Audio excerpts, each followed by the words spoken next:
Military supplies depleted on both sides, but Russia retains advantage. It has been a month since Russia launched its invasion of Ukraine, and such has been the intensity of the first phase of the fighting that both sides in the conflict have increasingly depleted their stocks of ammunition and other military supplies. But while Ukraine is willing to claim that the Russian invaders have only 3 days of supplies left, while warning that its own troops are running out of anti-tank and anti-aircraft systems, the reality is hard to measure.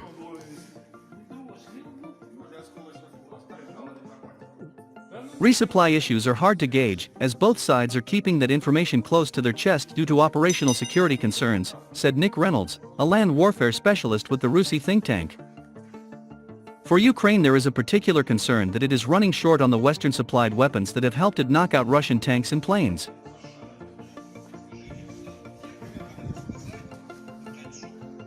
Kiev's military has been requesting a huge number more weapons in the run-up to the NATO summit on Thursday, and has secured a commitment from Britain to send 5,000 more missiles. It is also clear that Russia is suffering from serious logistical constraints that have forced it to abandon its clearly over-optimistic plan to simultaneously encircle Kiev and Kharkiv and attack from the south and east.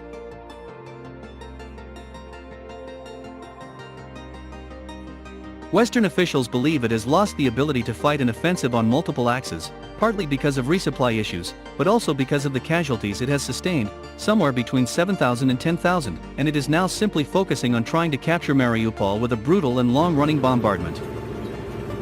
An important sign of the scale of Russia's difficulties will be if Ukraine can muster an effective counterattack in the Irpin area northwest of the capital, which has seen some of the most deadly fighting from almost the beginning of the war.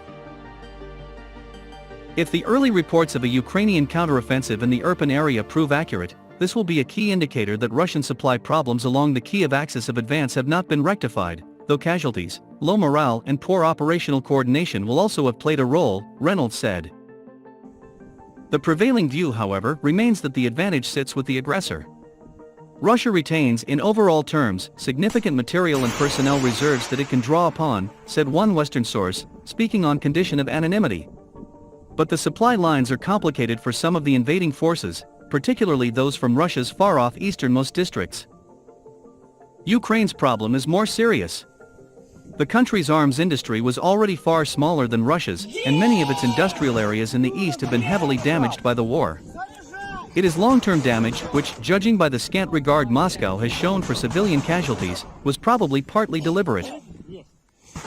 Kiev, in terms of most of the key military hardware, is now entirely reliant on a regular, continuing flow of supply from the west to counteract Russia's ability to mass tanks and air power against Ukrainian defenders and people. But such high-end weapons can easily be used in warfare far faster than they can be manufactured.